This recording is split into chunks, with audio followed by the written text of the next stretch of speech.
1942, the world is torn apart by war. In the west there is occupied Europe.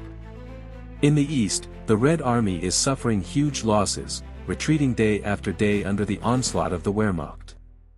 And it becomes clear to the Allies, if you don't hit Germany from a different direction, the war may be lost. But a full-fledged invasion is not yet possible. Too little strength. The German fortifications on the Atlantic coast are too strong. And the cost of error is too high. Therefore, the British command chooses a different path, reconnaissance in force. They want to test the German defenses in a real confrontation. Understand how their batteries work, how their reserves react, how effective the Atlantic Wall is. We need answers before thousands of people are sent on future landings. This is how the plan for a raid on the port of Dieppe appears. A small but fortified city on the coast of France. Steep cliffs. Pebbles on which it is difficult for equipment to move. Narrow entrances to the center. And a powerful fire system covering every meter of the beach. But in 1942 it still seems feasible. The plan looks bold, but doable. The bulk of the force is made up of Canadian troops. Young soldiers, many have never seen real combat. They train for weeks. Study maps. They are rehearsing the landing. They listen to instructions from officers who assure that the operation will be quick. And if everything goes well, the world will see that the Allies are ready to fight for Europe. But behind the scenes, doubts are growing. Intelligence data is incomplete. Aerial photography does not show hidden positions. The plan relies too much on surprise and perfect coordination. Even a small mistake can lead to disaster. However, the operation receives a code name, Jubilee. Daring blow. A symbol of determination. A sign that the Allies are ready to go on the offensive. August 19, 1942. In the dark night, to the sound of engines and waves, ships with Canadians go out to sea. The soldiers are sitting in the holds, silent, holding weapons. They do not know that the most difficult test of their lives lies ahead of them. And that this particular raid will become one of the most tragic episodes of the war, and at the same time will determine the future of the liberation of Europe. August 19. 4:50 a.m. Allied advance units approach the coast of Dieppe. It's not just the Canadians moving in the darkness. British commandos are on the flanks. And among them is a small group of American Rangers. Their first test on European soil. The boats move in complete silence. The soldiers are silent, clutching their weapons.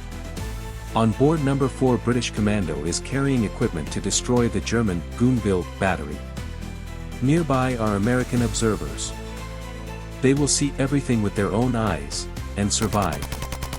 But it is at this moment that the plan begins to unravel. One of the boats veers off course and runs into a German patrol. A firefight erupts instantly. The roar reverberates off the rocks.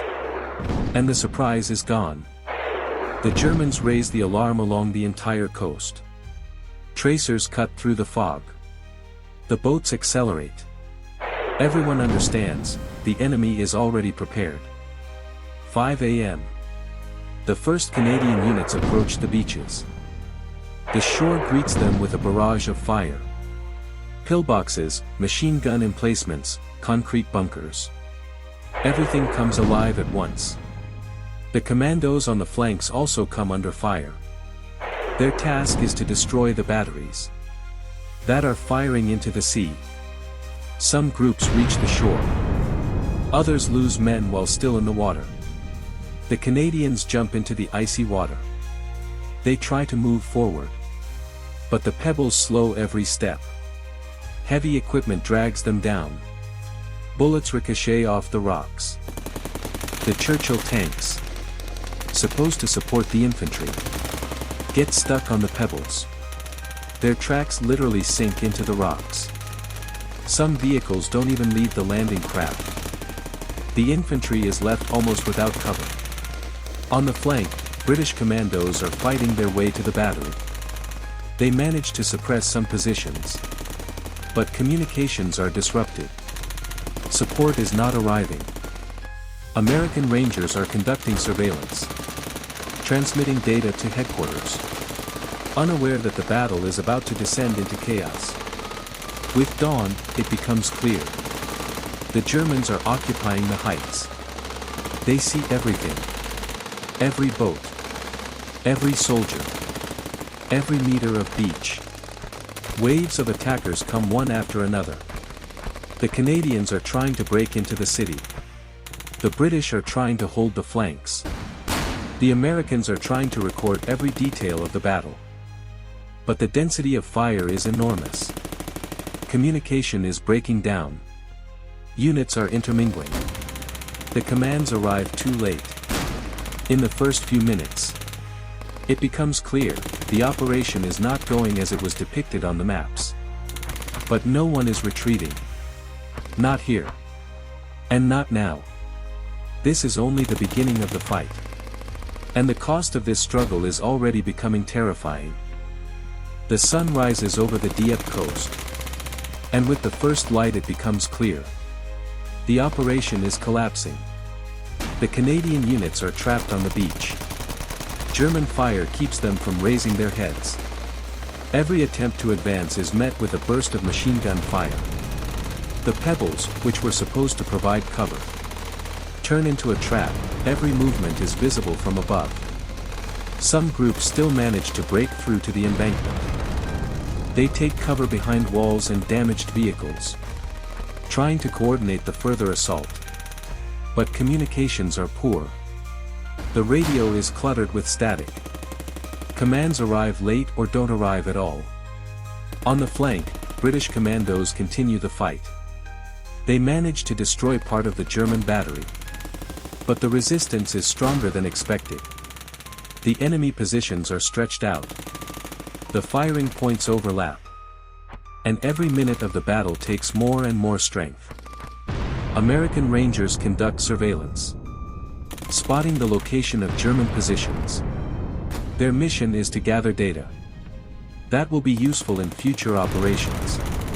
But now they, too, are forced to seek cover. Because German artillery is pounding the area non-stop. Meanwhile, the Canadians are trying to break into the city. In small groups, they run between buildings, take cover in gates, crawl under walls. But every meter is under fire. The Germans control the heights. And their snipers are working relentlessly. A small detachment reaches the casino, which was supposed to be the key point of the breakout. But the entrance is blocked.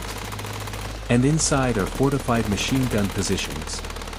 Attempts to break in end in losses. On the beach, Churchill tanks continue the fight. Some vehicles are brought forward. But most get stuck in the pebbles or are hit. Without tank cover, an assault becomes almost impossible. The situation worsens with each passing minute. The support boats can't get any closer, the German fire is too intense. Some of the boats are destroyed. Some are forced to retreat, never reaching the shore. By midday, it becomes clear. A breakthrough is impossible. The forces are scattered. The units are mixed. Casualties are mounting. And even the most experienced commanders understand that. Further assault will only lead to more casualties. But no one wants to be the first to retreat. People hide behind rubble. Reload their weapons. Prepare for another attempt. Everyone understands. If they don't hold out, the operation will end in total defeat. Smoke, fire, destroyed boats. The wounded trying to crawl to cover. Dieppe is turning into a battlefield, where every soldier is no longer fighting for the operation's objectives, but for their own lives. And it is at this moment that command begins to prepare a decision that will determine the fate of the entire raid.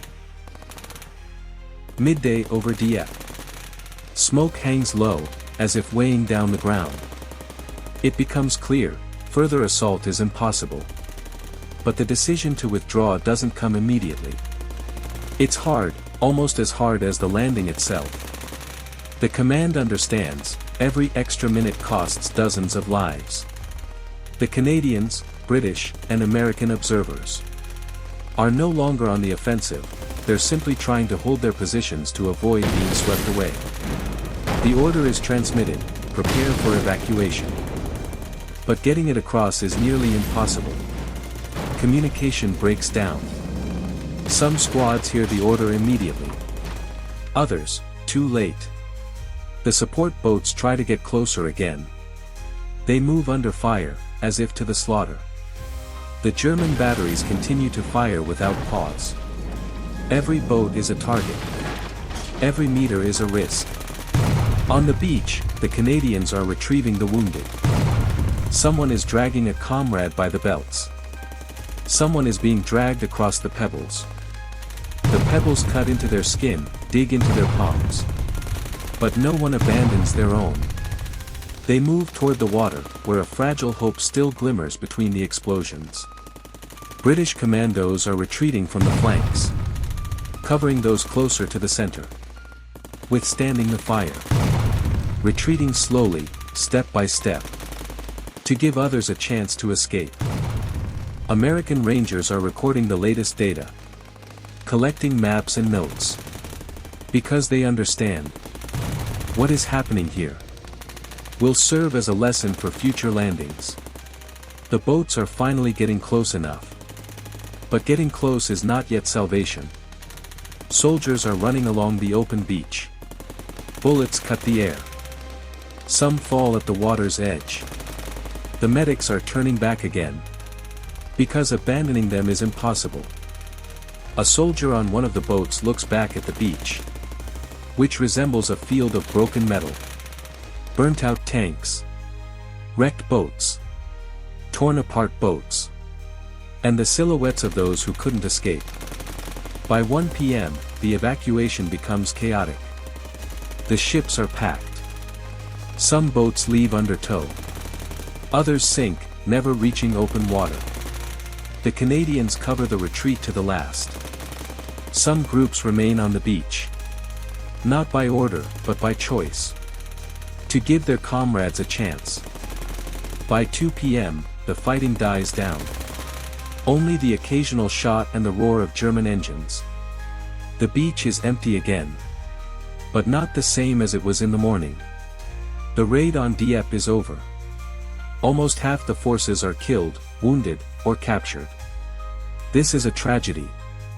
And at the same time, a turning point. Because all the mistakes made here in 1942 were not repeated in 1944. On the beaches of Normandy, where thousands of Allies marched forward and knew exactly where they were going. Dieppe became a lesson written in blood. Terrible. Painful. But one that changed the course of the war. And the memory of those who stood here remains part of the victory. Forever.